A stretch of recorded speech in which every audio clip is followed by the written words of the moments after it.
모습은 달라도 예수님 한 분만 바라네.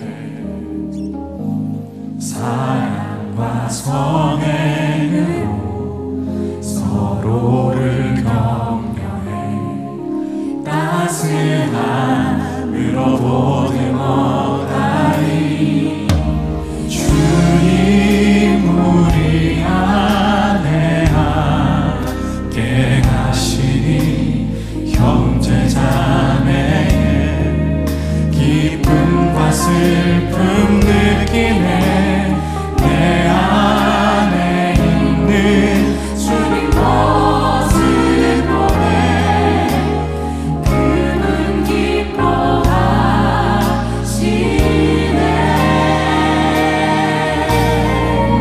주님 우리를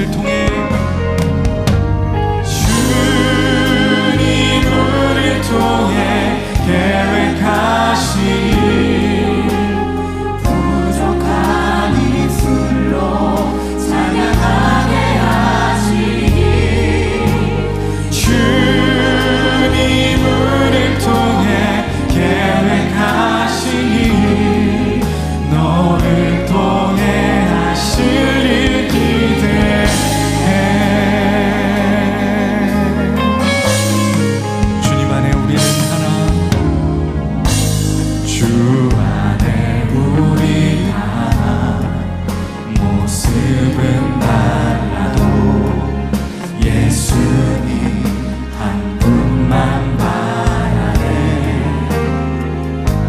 사랑과 선행으로 서로를 격려해 따스함으로 보듬어가리. 주님 우리 안에 함께 하시니 형제자매 기쁨과 슬픔 느끼네. 내 안에 있는 우리 주님이 우리의 삶을 무척이나 기대하시는 줄 믿습니다. 하시네.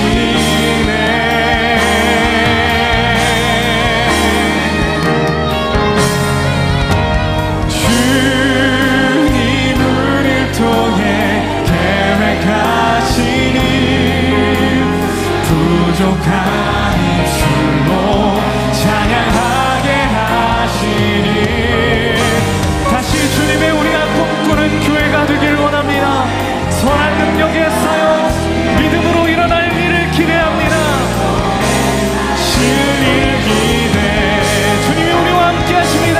주님 우리를 통해 주님 우리를 통해 계획하시니 부족한 입술로 찬양하게 하시니.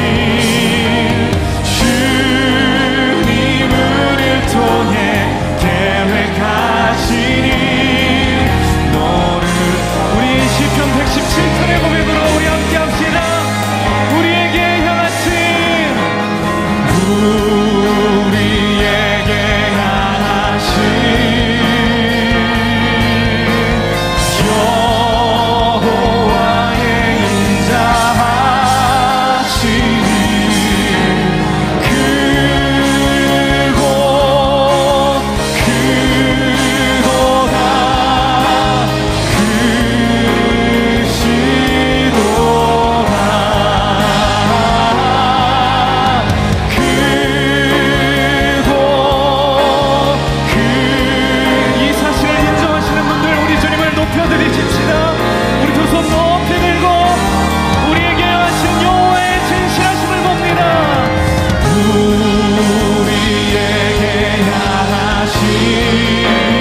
오늘 우리에게 주시는 하나님의 말씀은 디모데전서 1장 19절입니다. 디모데전서 1장 19절입니다. 믿음과 착한 양심을 가지라. 어떤 이들은 이 양심을 버렸고 그 믿음에 관하여는 파선하였느니라. 이는 살아계신 하나님의 말씀입니다. 아멘.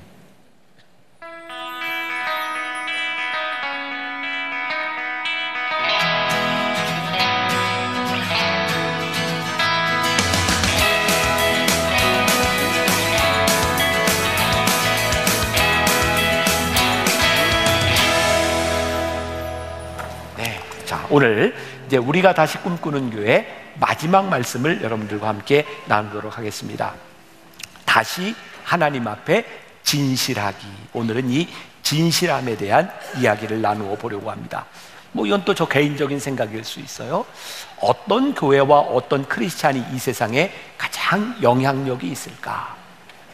저는 진실함만이 영향력과 힘이 있다고 믿는 사람입니다. 그래서 오늘 마지막 시간에 이 진실함에 대한 이야기를 나누려고 해요. 목회자는 리더다라는 책에 보니까 이런 내용이 있습니다. 진실성, 즉 영어 단어로는 인테그리티로 번역된 히브리어 단어는 온전함 또는 완전함을 의미한다. 조금 띄고 밑으로 내려가면 진실성과 동의어는 정직함 또는 위선적이지 않음, 이중적이지 않음일 것이다. 다른 말로 하면 당신이 아무것도 감추지 않을 때 당신은 진실한 것이다. 진실이 뭐라고요? 아무것도 감추지 않을 때. 이 말은 우리들에게 굉장히 큰 도전이 되죠. 우리는 하나님 앞에서 감추고 있는 것은 없는가? 또 사람들 앞에서 감추고 있는 것은 없는가? 사실 어제 제가 이 말씀을 나누면서 밸런스 게임을 했는데 제가 그동안 여러분들한테 왜 이렇게 어른들이 잘 참여를 못하는가 이렇게 막 좀 이렇게 질책하듯이 이야기를 했는데 어제 하다 보니까 이게 너무 많은 사람들이 한 번에 접속을 하다 보니까 이제 버퍼링이 생기고 잘 안 되더라고요. 그래서 제가 여러분들에게 진심으로 사과합니다. 그것도 모르고 여러분들한테 안 한다고 이야기를 했는데 그래서 오늘 준비했다가 오늘 예배 시간 안 하기로 했어요. 그러니까 준비한 분들은 집에 가서 혼자 하셔야 될지도 모르겠어요. 제가 오늘 물으려고 했던 진물, 우리 진실함, 우리 양심이라고 하는 것은 어떤 것인지를 제가 이야기하려고 합니다. 오늘 본문 말씀 다시 한번 봐요. 띄워주세요. 같이 봅니다. 시작. 믿음과 착한 양심을 가지라. 어떤 이들은 이 양심을 버렸고 이 믿음에 관하여는 파선하였느니라. 사실 우리가 교회에서 양심에 대한 이야기를 하면 그런 의문을 던지는 분이 있어요. 아니 우리가 예수님을 믿는 사람들이지 무슨 양심 이야기를 합니까? 그런데 성경에 보니까 뭐라고 되어 있냐면 양심을 버린 것과 믿음이 파선하는 것이 연관이 있는 거예요. 어느 날 우리들에게서 양심을 버렸다라고 하는 것이 우리의 믿음을 버린 것과 동일한 선상에 있는 거예요. 양심을 잃어버리면 믿음은 파선하는 거예요. 믿음으로 세워진 이 교회가 진실성을 잃어버리면 그 교회는 파선하는 거예요. 자, 우리들이 심은 대로 거둔다라고 하는 말을 잘 알아요. 자, 심은 대로 거둔다. 양심적이에요? 아니에요? 양심적이잖아요. 심은 대로 거두는 거. 근데 심은 대로 거뒀는데 거기에 엑스트라로 더 축복이 오면 그게 은혜예요? 아니에요? 은혜죠. 자, 그러면 우리가 이 땅 위에 살아가면서 양심대로 거두는 것을 바라보며 사는 게 옳아요? 아니면 엑스트라의 축복을 받으면서 사는 게 옳아요? 저는 우리가 축복의 공동체이기는 한데 우리가 축복을 바라보며 살아가는 것은 아니라고 저는 생각해요. 우리들이 양심적으로 살아갈 때, 그리고 하나님께서 우리들에게 축복을 주시면 그게 우리들에게 은혜로 고백돼요. 그런데 만일 우리가 양심대로 사는 것이 아니라 축복을 바라고 살아가면 하나님이 우리들에게 축복을 주셔도 이게 은혜구나라고 고백하기가 쉽지 않아요. 그래서 은혜 가운데 사는 사람은요, 하나님께서 우리들에게 주신 양심, 선한 양심을 가지고 살아갈 때 하나님이 우리들에게 주시는 축복을 은혜로 고백하기가 훨씬 더 쉽겠다는 생각이 들어요.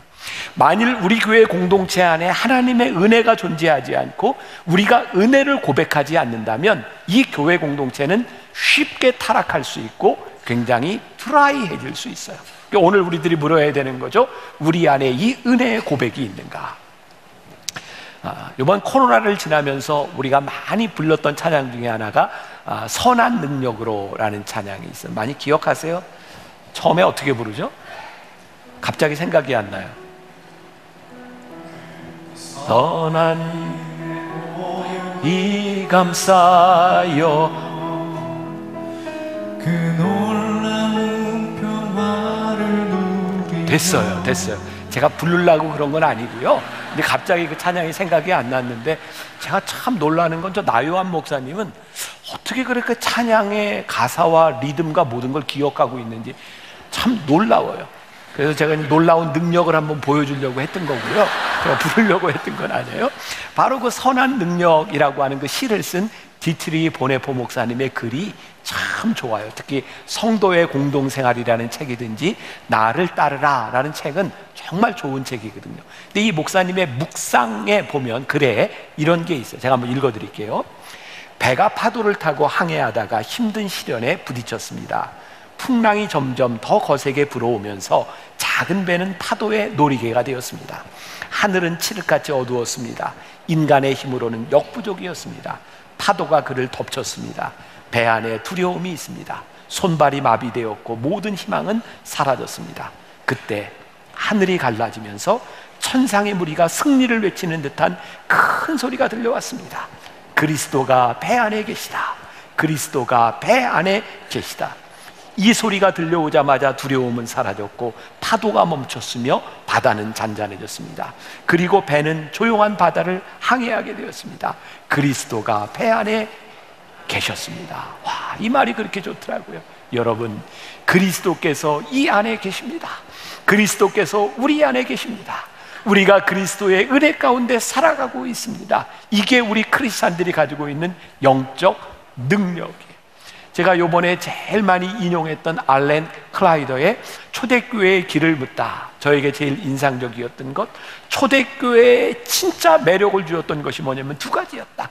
영적인 능력과 그리고 생명을 주는 일탈이 있었다는 거예요.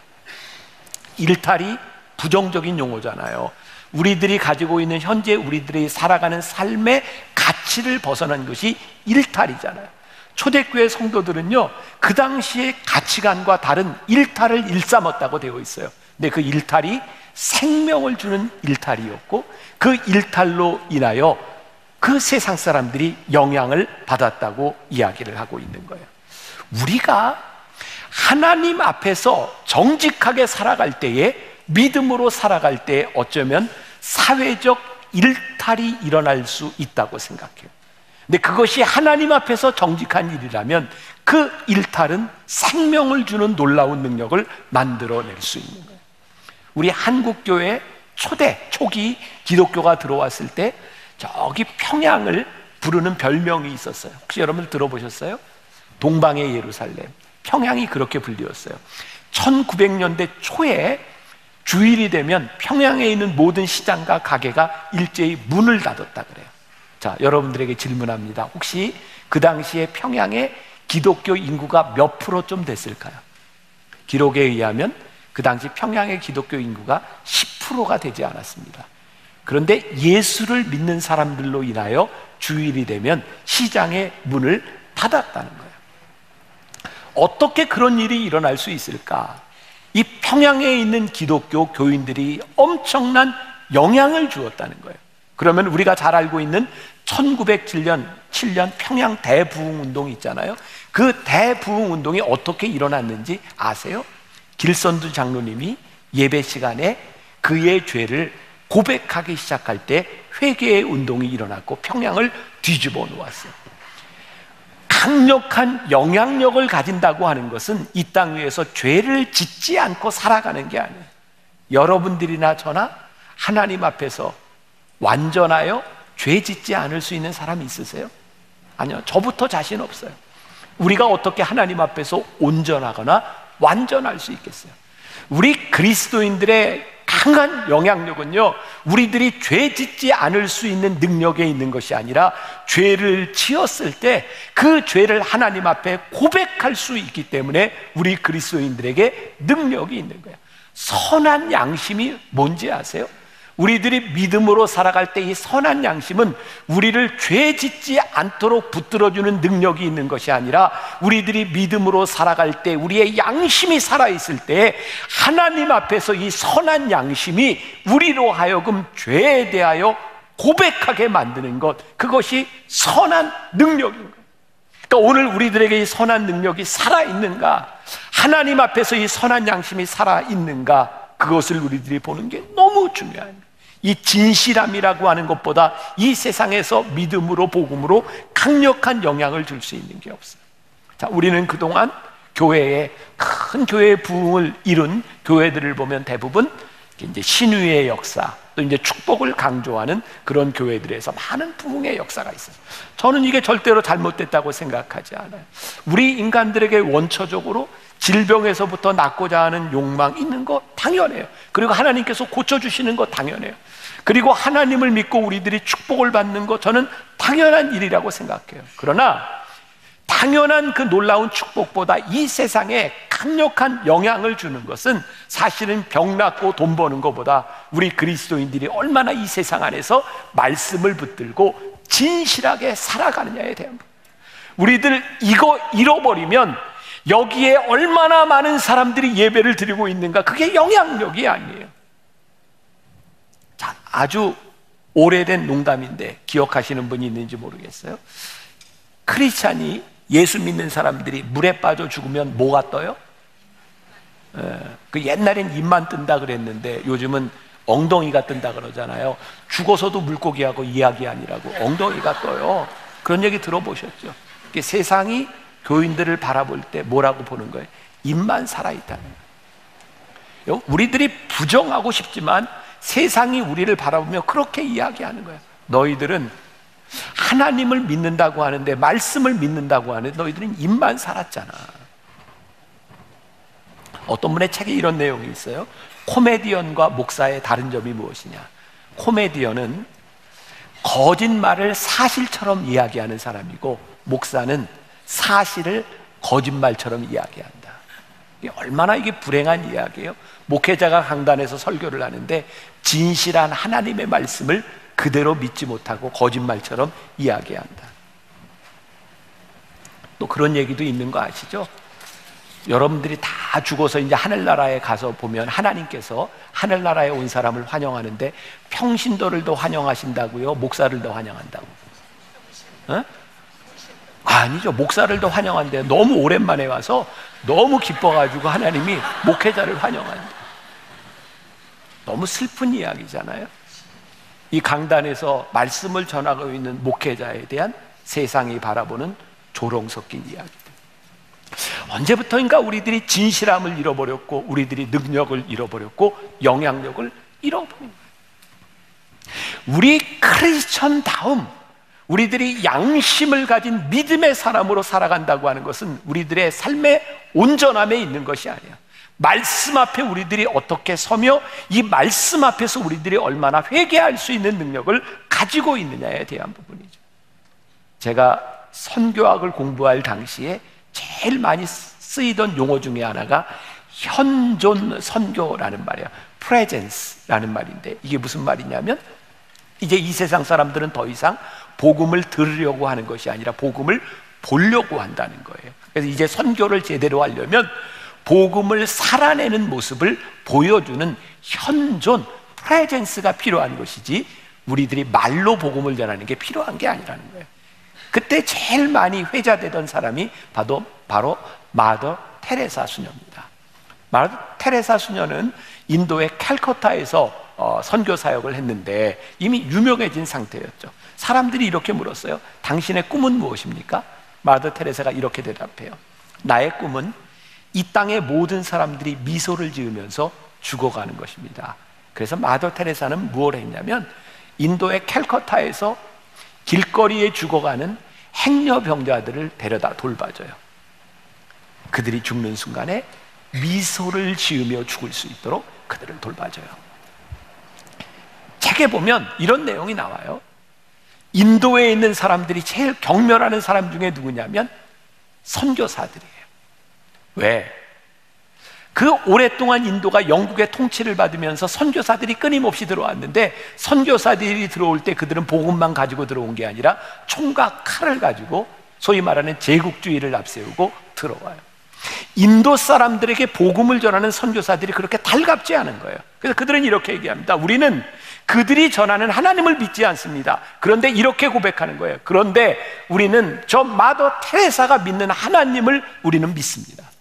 그들이 전하는 하나님을 믿지 않는 것, 그 하나님이 다를까요? 같은 하나님이에요. 그런데 우리들이 진실하게 이 땅 위에서 이 말씀을 살아내지 못하면 우리는 강력한 영향력을, 복음의 영향력을 나타낼 수 없는 거예요. 코로나가 끝나면서 여기저기 한국 교회에서 많은 연합운동과 집회들이 일어나고 있어요. 저는 사실 제 생각을 조금 교정했어요. 지금 이때에 우리 교회들이 이렇게 많이 모여서 집회를 할 때인가? 그런데 이렇게 대형 집회들이 일어나는 걸 보니까 이게 내가 생각이 좀 잘못됐구나. 이렇게 많은 사람들이 모여서 집회를 하면서 서로 격려가 되고 기독교인들이 서로 이렇게 취업하고 그런 장점이 있구나. 분명히 장점이 있다고 생각해요. 그런데 제 마음에 우리 기독교인들에게는 모이는 것이 의미가 있을지 모르지만 하나님을 믿지 않는 세상 사람들에게 교인 수만 명, 수십만 명 모이는 것이 어떤 의미가 있을까? 그래, 너희들은 모여서 그래 너희들끼리 잘 해봐. 세상이 우리를 바라보며 감동을 받거나 그 복음의 영향력을 우리들이 모인다고 전할 수 있는 것은 아닌 것 같아요. 오늘 여기에 수천 명이 모여서 예배를 드리고 있지만, 예배를 드리는 우리들에게는 의미 있는 하나님 앞에 서는 시간이지만 하나님을 믿지 않는 사람들에게 우리들이 어떤 영향을 주고 있느냐는 거예요. 저는 요 근래 가장 강력한 복음의 영향의 사건이 하나 있었다고 생각해요. 서울 아산병원의 주석중 교수가 세상을 떠났어요. 우리는 그 사람을 아무도 몰랐어요. 근데 세상을 떠나고 난 후에 그의 방에, 그의 진료실에 여러 가지 기도문이 쓰여져 있는 것이 발견이 되었어요. 그가 수술을 할 때마다 내가 수술을 하지만 역사하시고 고치시는 이는 하나님이라고 하는 그의 신앙의 고백이 알려졌고, 그가 한 사람이라도 더 살리기 위해서 10분 거리에 가까운 데 살면서, 그리고 그의 방에 라면 스프와 라면 부스러기들이 발견된 것을 보면서 그가 어떻게 살았는가. 수십만의 기독교인이 모여서 예배를 드리는 것보다 하나님을 믿는 사람이 어떻게 살았느냐가 훨씬 더 능력 있는 것을 우리들에게 보여주고 있고 강력한 말씀을 전해주고 있는, 우리들이 어떻게 말씀대로 진실하게 살아갈 수 있는가, 그게 믿음이라는 거예요.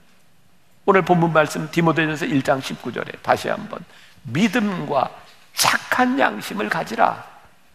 어떤 이들은 이 양심을 버렸고 그 믿음에 관하여는 파선하였느니라.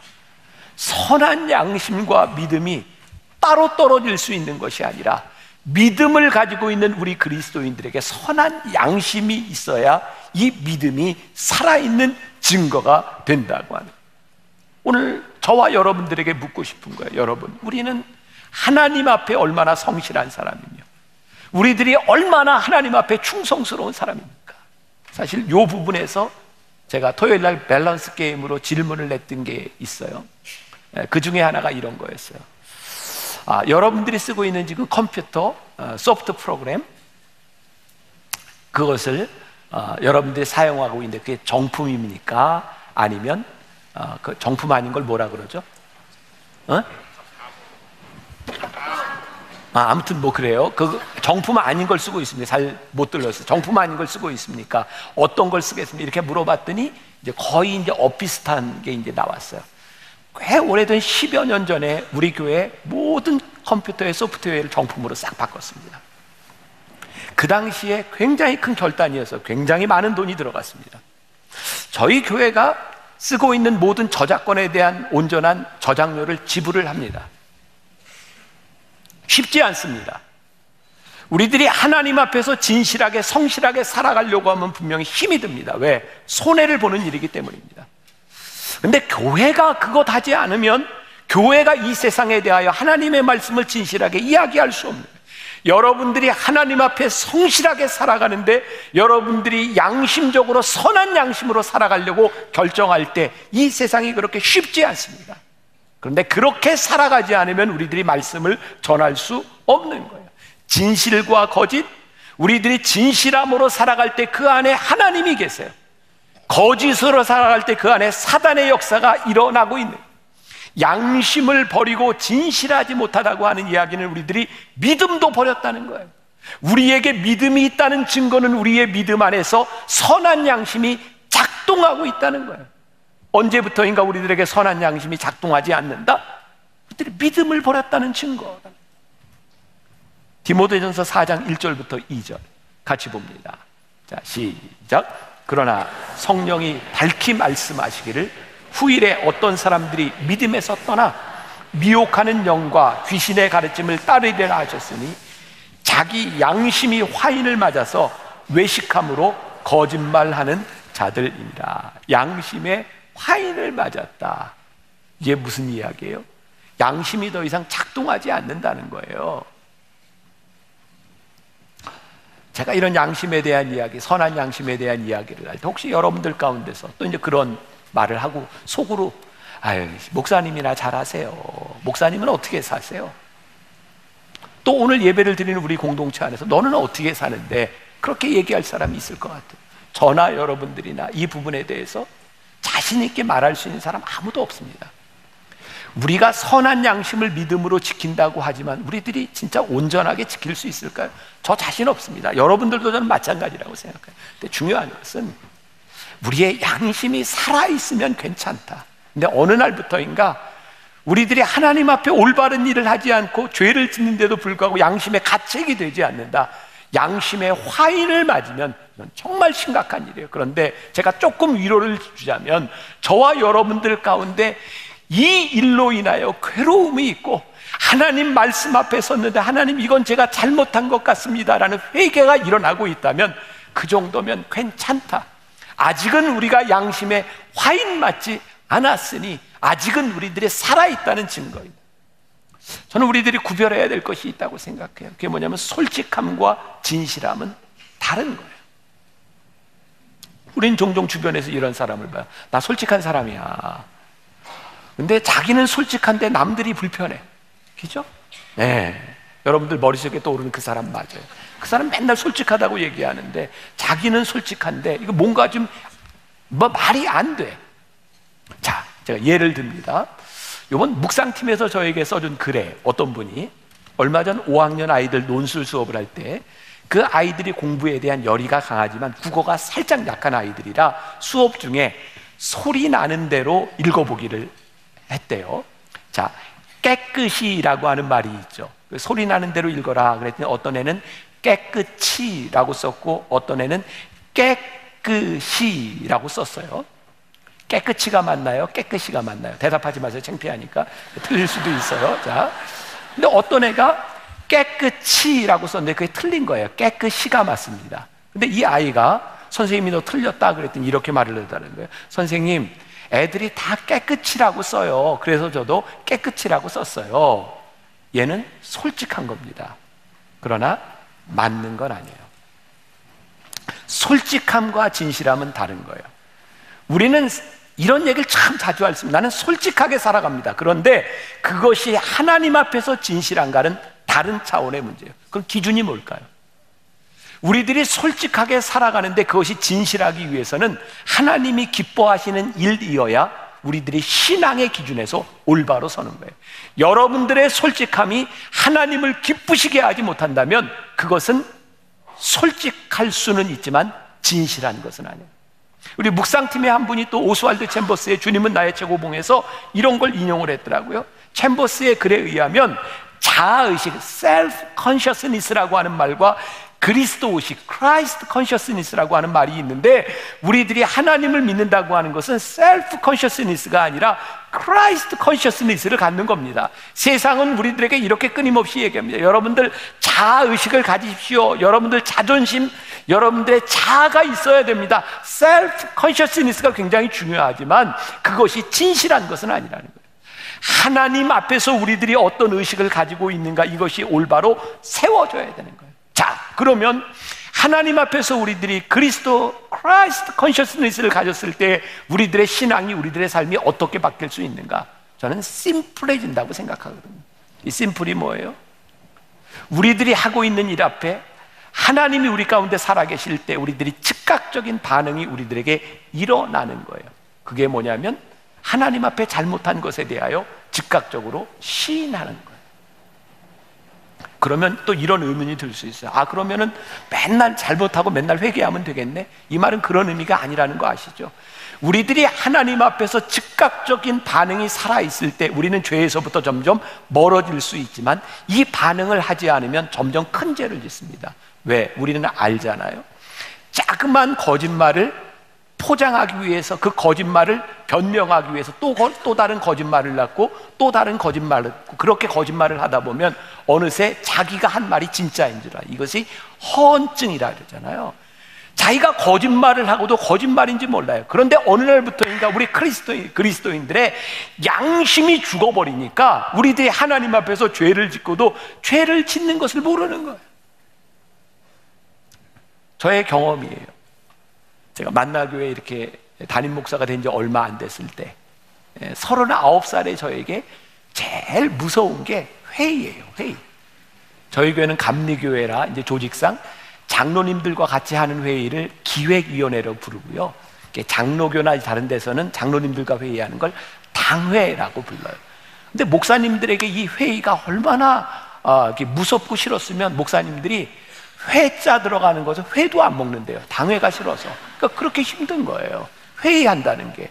저도 젊은 시절에 이 회의를 하니까, 회의를 할 때면 저희 감리교회는 교리와 장정이라는 게 있어요. 제가 그걸 공부를 하고 나갑니다. 회의 시간에 무슨 얘기가 나오면 내가 이렇게 답변을 해야지 하고 잘 준비를 해가지고 나갔는데 어느 날 회의를 하는데 장로님 한 분이 회의 시간에 목사님, 교리와 장정에 의하면 그건 좀 틀린 것 같습니다. 이렇게 얘기를 하시는 거예요. 그때 제가 이건 이렇게 반박을 해야 되겠다라는 생각을 하는 순간 이렇게 반박을 하면 논쟁이 되고 싸움이 되겠구나. 그래서 그때 제가 그냥 이렇게 얘기를 했어요. 장로님 죄송합니다. 제가 잘못 알았네요. 근데 이런 경우에는 어떻게 하면 되죠? 근데 그분이 목사님 그럴 때는 이렇게 하는 겁니다. 그렇게 하세요. 감동이 안 돼서 저 그때 굉장히 이게 놀라운 일이라고 생각해요. 그러니까 넘어가는 거예요. 그때 저에게 이렇게 교훈이었어요. 그렇구나. 그냥 내가 쿨하게 잘못했습니다, 미안합니다, 죄송합니다 하면 해결될 수 있는 일들이 우리들이 변명을 하면서 참 인생을 복잡하게 만들어 가는 거야. 우리들이 하나님 앞에서 선한 양심이 살아있을 때 사람들 앞에서도 우리는 참 쿨하고 심플한 사람이 될 수 있는 거예요. 왜? 하나님이 어떤 분이신지, 시편 86편 5절에 보니까 주는 선하사 사죄하기를 즐거워하시며 주께 부르짖는 자에게 인자하심이 후하심이니이다. 야, 하나님은 그런 분이시구나. 우리의 잘못을 숨길 필요가 있는 것이 아니라 하나님 앞에 우리의 잘못을 구하면 하나님은 사하기를 좋아하시는 분이시구나. 그러니까 우리들의 선한 양심이 하나님 앞에 살아있을 때 우리는 점점 진실한 삶을 살아갈 수 있는 거예요. 그래서 이 진실함 가운데 살아가기 위해서 우리들에게 중요한 것이 있는데, 그게 뭐냐면 나를 드러내는 훈련이에요. 자, 오늘 말씀 중에 제일 중요한 부분이 될 것 같아요. 저는 은혜를 체험하기 전에, 저는 목사가 돼서 은혜를 받았으니까 은혜를 체험하기 전에 저에게 잘 듣기 싫은 말이 그런 말이었어요. 저희 아버지가 목사님이라 너 목사 아들이 왜 그래? 너 예수 믿는 사람이 왜 그래? 그게 그렇게 싫었어요. 그래서 은혜를 받기 전에 저는 어디에 가서 제 신분을 잘 밝히지 않았어요. 불편하니까. 근데 은혜를 받고 났는데 하나님께서 제 생각을 확 바꿔주신 게, 사람들이 너 예수 믿는 게 왜 그래? 너 목사 아들이 왜 그래? 라고 요구하는 그것이 나에게 놀라운 특권이구나. 이건 세상 사람들이 살 수 없는 삶을 나에게 요구하는 거구나. 그게 저에게 은혜로 깨달아지기 시작하면서 저는 그때부터 어디를 가든지 제 신분을 늘 먼저 이야기해요. 저 김병삼 목사입니다. 근데 참 놀랍게도 내가 목사라고 나의 신분을 드러냈더니 사람들이 나를 목사로 취급해 주는 거예요. 자, 제가 미국 유학을 마치고 한국에 온 지 얼마 되지 않았을 때 저는 요 앞에 동부 코롱 아파트 전세를 잠깐 산 적이 있었어요. 근데 그때 우리 교회가 막 부흥하던 시절이라 이 앞에 동부 코롱 아파트에 정말 우리 교인이 많아요. 근데 제가 살고 있는 그 아파트 한 통이요, 정말 반 정도가 전부 우리 교회 교인이었어요. 제 윗집, 아랫집, 그리고 집 이렇게 부엌 창문으로 내다 보이는 베란다 앞집, 뒷집 다 우리 교인인 거예요. 한 번은 제가 이렇게 출근을 하려고 나와서 걸어가는데 우리 밑에 집 사는 교인을 만났어요. 저한테 그러더라고요. 목사님, 어제 몇 시에 주무셨죠? 그래서 어떻게 아세요? 우리는 목사님이 어느 방으로 가는지 발소리를 들으면 다 안 돼요. 한 번은요, 가는데 우리 집 이렇게 부엌 베란다 맞은편에 사는 교인이 저한테 똑같이 목사님 주로 몇 시에 주무시더라고요. 어떻게 아세요? 우리는 목사님 방에 불 꺼지는 거 보고 자요. 이런 얘기를 하는 거예요. 제가 불편할까요? 안 불편할까요? 대답은 나중에. 그리고 또 어떤 일이 있었냐면, 지금은 제가 뭐 결혼 주례도 하고 지금 우리 교회 이제 코치가 되어 있는 이제 중년이 된 청년이에요. 제가 동부 코롱 아파트 살면서 그때는 이제 비디오라고 하는 테이프 문화잖아요. 우리 애들 그 비디오 테이프를 빌리러 갔는데 그 친구가 거기 있었던 모양이에요. 한 번은 교회에 오더니 저한테, 목사님 그날 그 동부 코롱 비디오 마트에 갔었죠. 그래서 그래요. 너 어떻게 해요? 제가요, 목사님 뭐 빌리나 보고 있었어요. 자, 불편함? 안 불편함? 안 불편해. 제가 진짜 그런 고백을 하고요. 하나님 너무 감사해요. 하나님께서 이곳저곳에 천사를 세워서 저를 보호하시니 너무 감사해요. 나 스스로 부족하니 하나님께서 내 삶을 살아갈 수 있도록 하나님이 나를 지키시는구나. 나를 드러내는 이 일이 정말 복된 일이구나. 그게 제가 살아가는 방식인 거예요. 제가 만나교회 담임 목사로 살아가며 제가 가지고 있는 통장을 재무부와 제가 다 오픈해요. 같이. 제 부속실에 제 비서가 다 알아요. 듣고 있겠지만 맘만 먹으면 내 거 다 빼내갈 거예요. 저는 제 비밀번호를 잘 기억을 못해요. 그래서 어디 가서 돈을 찾으려면 전화를 해야 돼요. 몇 번 물어봐야 돼요. 참 바보같이 살죠. 또 제 이메일 여러 사람들이 볼 수 있어요. 제 스케줄 여러 사람이 볼 수 있어요. 어떤 분들은 그렇게, 목사님 불편하지 않으세요? 아니요, 불편하지 않습니다. 제가 교회 9층에서 삽니다. 불편할까요? 안 불편할까요? 눈치는 있어가지고. 네. 제가 9층에서 지금까지 사는데 저를 이렇게 처음 만나는 목사님들이 저에게 늘 묻는 게 있어요. 목사님 불편하지 않으세요? 아니요, 저 안 불편해요.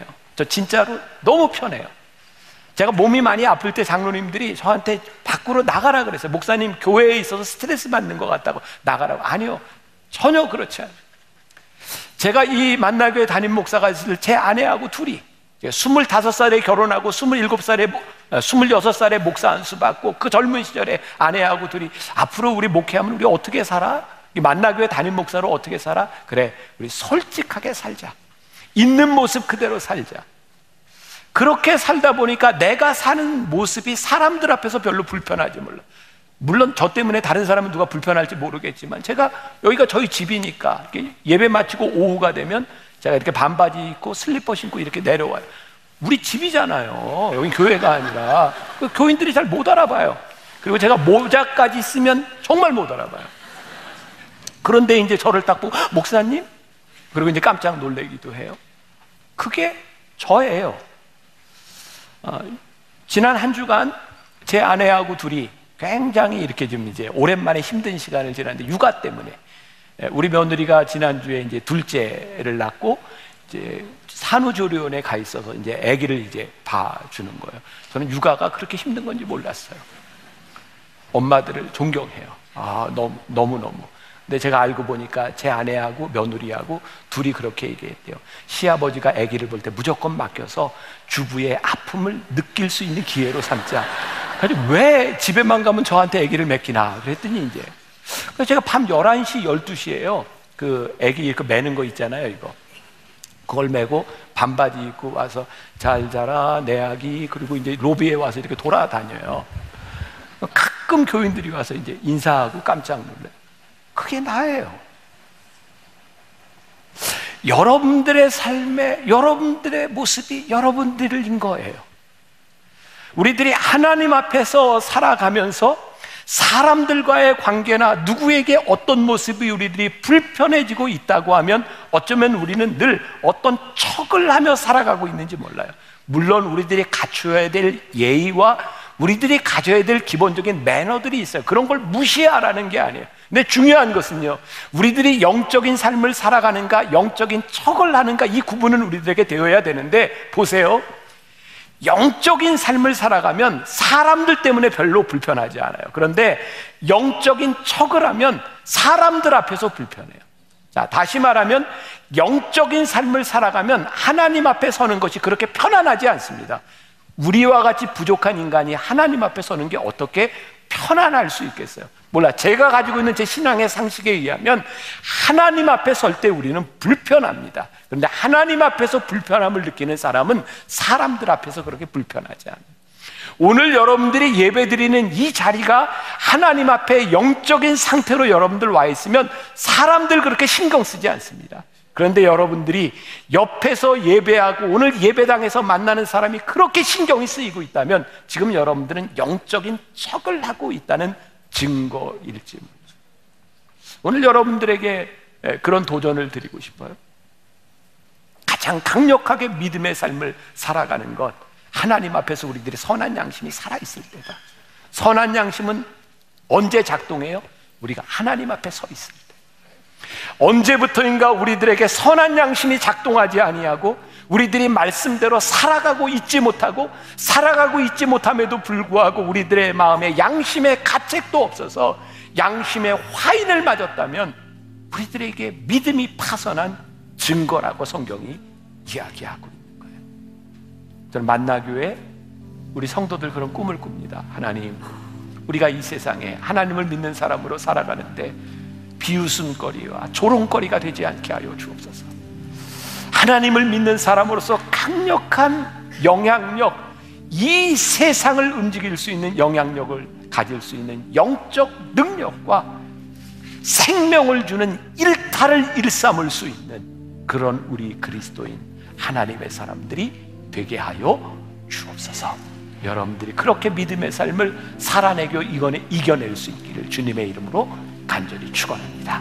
우리 같이 찬양합시다. 신실하게 진실하게. 이 찬양이 여러분들의 기도가 되었으면 좋겠어요.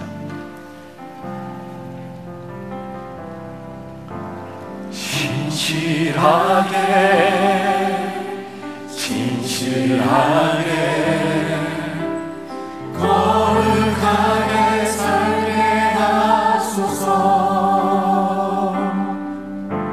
신실하게 진실하게 거룩하게 살게 하소서. 진실하게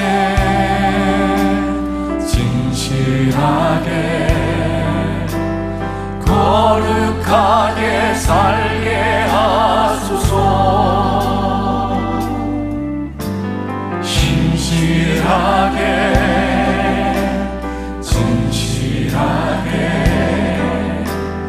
거룩하게 살게 하소서. 하나님,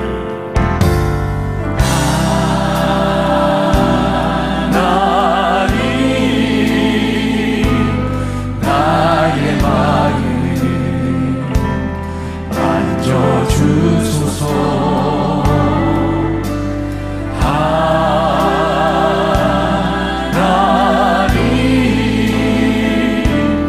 나의 영혼 새롭게 하소서.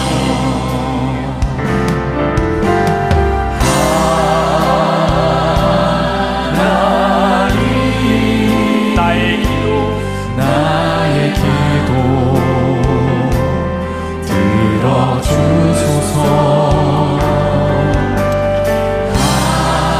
우리가 진실하게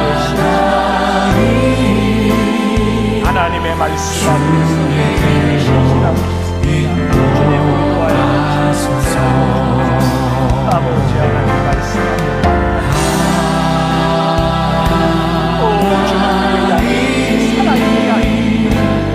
하나님의 말씀 앞에 반응할 수 있는 주소서.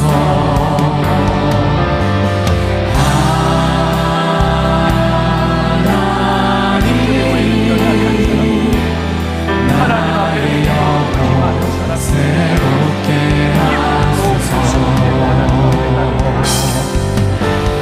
아버지 하나님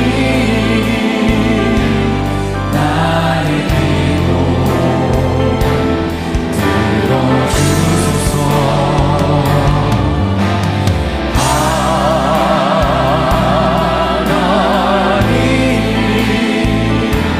주의 길로 인도하소서. 있는 모습 그대로 있는 모습 그대로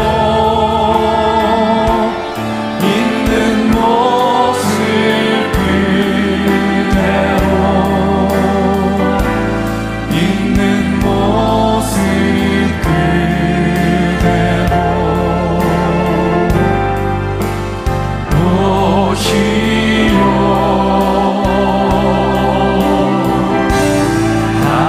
하나님은 당신이 있는 모습 그대로 있는 모습 그대로 오시길 우리 한 번만 더 있는 모습 그대로 있는 모습 그대로 있는 모습 그대로 있는 모습 그대로 오시오.